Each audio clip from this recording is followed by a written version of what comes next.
下面请阿联酋代表发言。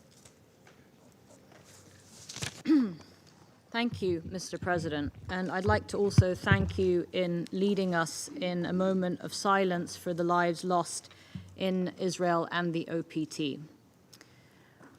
By now, we've all heard the acronym coined by health workers in Gaza, WCNSF, which stands for Wounded Child, No Surviving Family. I just want to let that sink in as we discuss today's topic. Dr. Tedros and Dr. Jelani, I want to pay tribute to both of you, not only for making time to brief this council, but also for the life-saving work you and your teams do on the ground in very, very difficult circumstances, and your clarion call to this council today that must be heeded. Today, I also want to pay tribute to the silent heroes in the medical community in Gaza who stayed behind to deliver life-saving assistance despite these horrific circumstances. Just moments ago, many of us received messages from medical and humanitarian organizations about the heavy fighting around the Al-Shifa hospital. Medical staff tell us that they're in fear of their lives and the lives of their patients being taken, and they do not know if they will make it until the morning. Mr. President, it sometimes feels that by only dealing with the numbers from the conflict, we are indeed denying the humanity of those suffering. While it is impossible for us to go through the thousands of stories in today's meeting, I want to put a couple of faces to those numbers. Not of Hamas fighters, normal people. And Israel may be at war with Hamas, but those paying the price of this war are civilians in the thousands. Let me start with Ala Zahir Ahmed, who's in her third year of medical school. She grew up in Khan Yunis refugee camp. On the 10th of October, she was designing a poster for breast cancer awareness when the windows started shaking and everything turned black. An Israeli airstrike leveled her home, pinning her legs under the wreckage and leaving barely enough oxygen to breathe. Hours later, Ala's relatives and rescue workers pulled her from the rubble. They also recovered the lifeless bodies of her mother, her brother, and her nephew. And there are so many stories like this one. I feel the need to remind the Council that, like Ala, every single one of the 2,650 currently reported as trapped under the rubble are human beings, and that more than half of them are children. But they're not just children, they're Palestine's future, and they're also Israel's future neighbors. And we should spare no effort to protect them and save both peoples from this road of war that we are on. Born in Al-Shifa Hospital on 6th October is Talia, whose fragile heartbeat depends on a mechanical ventilator, straining generators, and dwindling fuel supply. With the strike on the hospital last night and reports of the desperate evacuations on foot as we speak here today in this council, I can't even begin to imagine what has happened to Talia, but we must not turn away from these stories. Like Talia, there are 130 other premature babies that are reliant on incubators to breathe. They are also reliant on our work here in this chamber as well as in our region.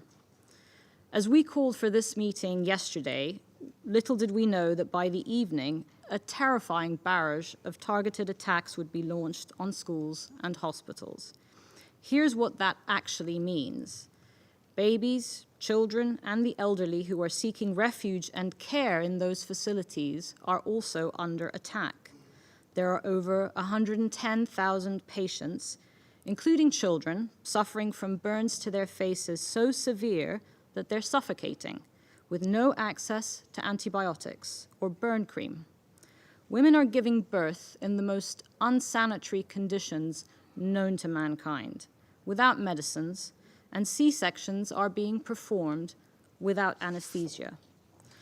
The perverse reality of the situation in Gaza is that wounds inflicted by the most technologically advanced weaponry of the 21st century are being treated in conditions that are reminiscent of medieval times. To help alleviate this suffering, the UAE is establishing a field hospital in Gaza, working in solidarity with Gaza's medical personnel and in cooperation with Israel. But it's a plaster on a fracture.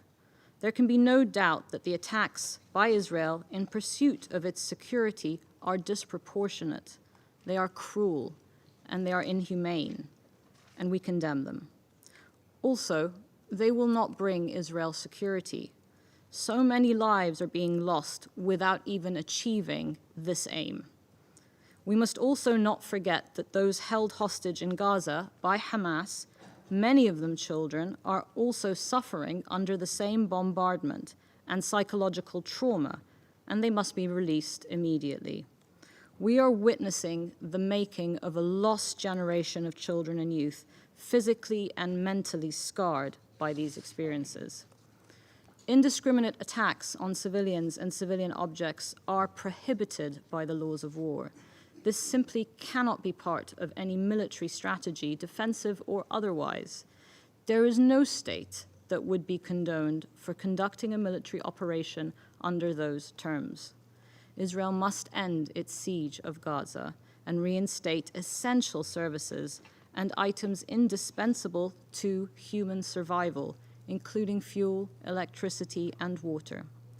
Mr. President, it is not enough to simply demand humanitarian access anymore. While we must continue to call for compliance with the basic rules of international humanitarian law, as a matter of conscience, as many have said, we all know that without accountability or enforcement, this will never happen. At the bare minimum, we need to activate all the possible tools, including sustained and multi-day humanitarian pauses or truces, not least to end the suffering of children. This can also enable a humanitarian surge, the safe movement of civilian and aid workers, conditions for access to and safe release of hostages. This is fundamental for the necessary goal, a durable and sustained ceasefire. It is unconscionable that it has been 33 days of the destruction of Gaza without any Council action and response. It is time to act and to respond and help save innocent lives. And to ensure this violence ends once and for all, this two-state solution must be the overarching goal. The international community must reiterate its unwavering support for this goal. This is the only solution that takes us out of this cycle of hatred and violence and dehumanization again and again and again. Thank you, Mr. President. 谢谢。